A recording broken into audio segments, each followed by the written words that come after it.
The Exploitation of Natalia Grace. In 2012, a strange adoption scandal began to unravel. Natalia Grace, a Ukrainian orphan adopted by the couple Christine and Michael Barnett, was accused of not being 9 years old as she claimed, but rather 22.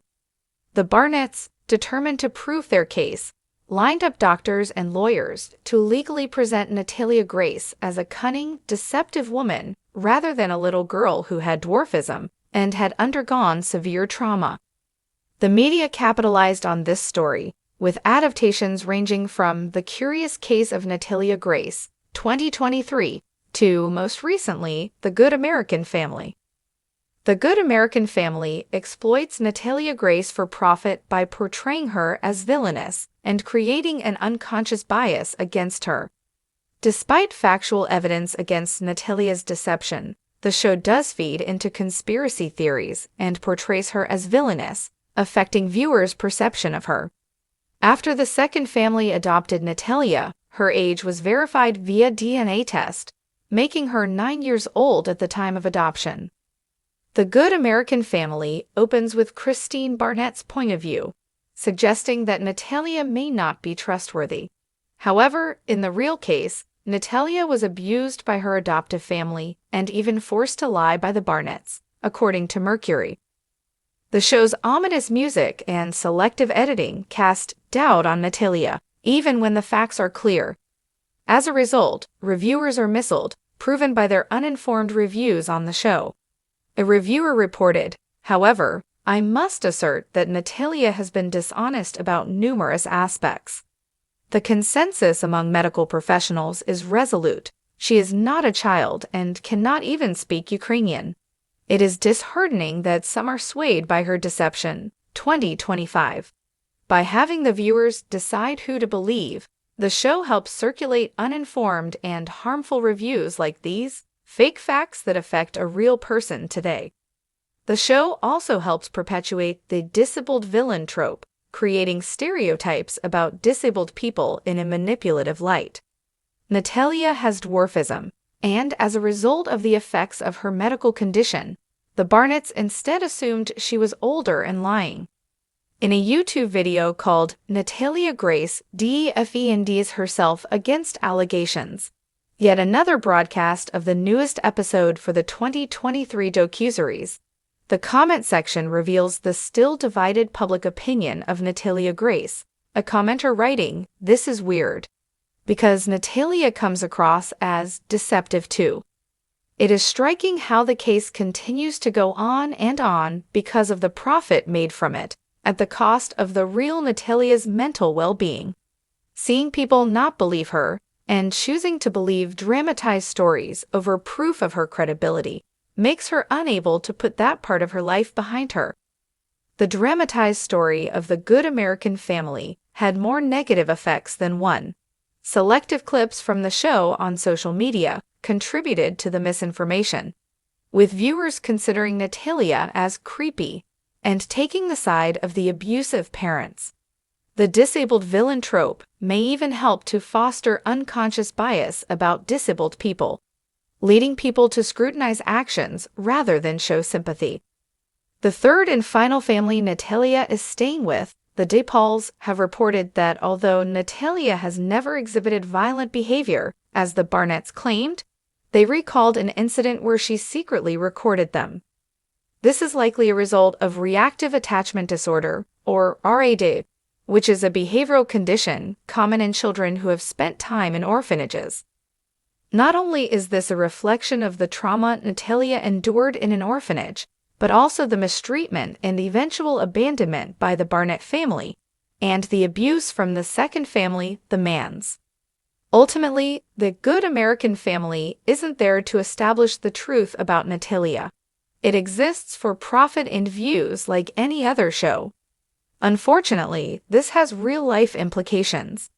Its purposeful ambiguity, designed to create controversy and suspense, isn't beneficial in a show affecting a real person trying to overcome her trauma and move on. The continual revisiting of this story, which doesn't allow Natalia Grace to move on, needs to end. In the cluttered realm where headlines blur reality and reality is spun like fiction, the tale of Natalia Grace stands as a haunting fable, one that unravels more questions than answers, and ultimately exposes a society addicted to spectacle. It began as a miracle. A Ukrainian orphan adopted by a Midwestern American family, Natalia Grace was said to have a rare form of dwarfism and needed the kind of care, love, and stability the Barnett family claimed they could provide. Christine and Michael Barnett, outwardly devout and philanthropic, welcomed Natalia into their home in 2010 with open arms and cameras rolling. The latter would become more important than anyone realized. For a brief moment, Natalia's life seemed to transform.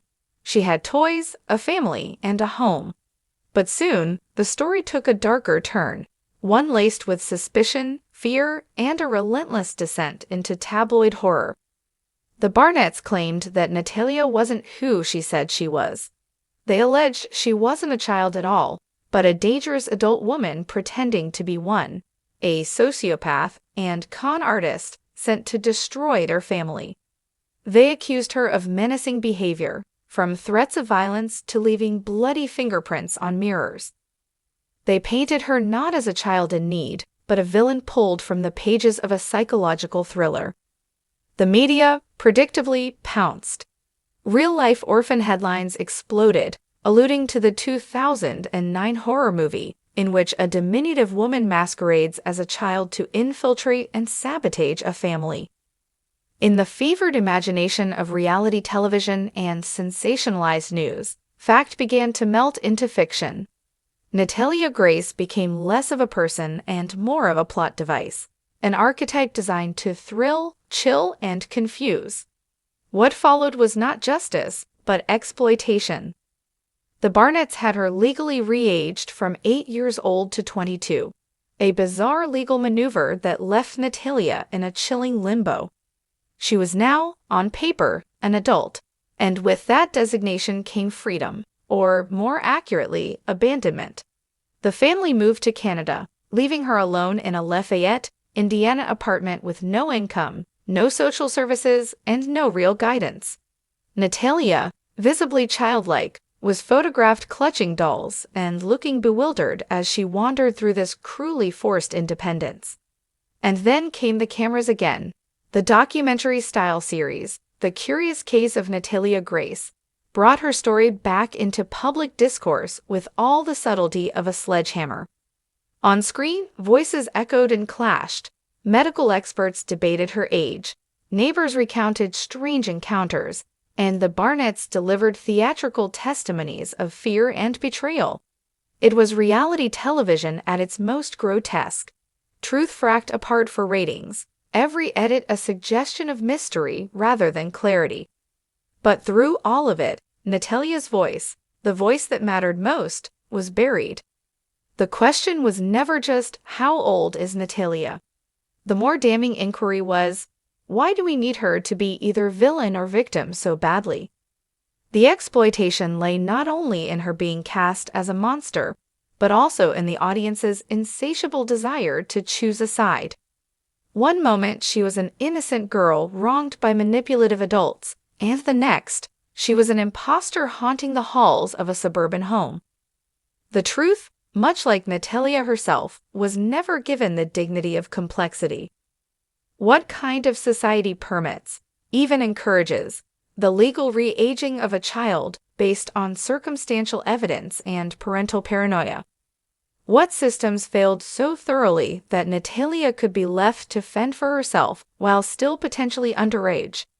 And why were the Barnetts allowed to turn her story into a media campaign that, rather than protect or clarify, served to exonerate themselves in the court of public opinion? Natalia, eventually, was taken in by another family, the man's family, who embraced her without fear or spectacle. They gave her the childhood she may never have had: birthday parties, school opportunities, emotional security. In their care, she seemed to blossom into herself, a complicated, human version of Natalia, not the specter of media myth. And even then, the story refused to end. A sequel series was greenlit. More footage, more testimony, more exclusive insight. The exploitation machine clanked back to life, driven by the very curiosity and voyeurism that had originally dehumanized her. But Natalia, now a young woman with her own voice and strength, began to reclaim her narrative. She appeared in interviews, clarified her experiences, and pushed back against the portrayals that had defined her for years. In doing so, she turned the camera around. The spectacle was no longer her, it was us. Our hunger for bizarre true crime tales. Our comfort with reducing trauma to entertainment. Our failure to consider the cost of the narratives we consume.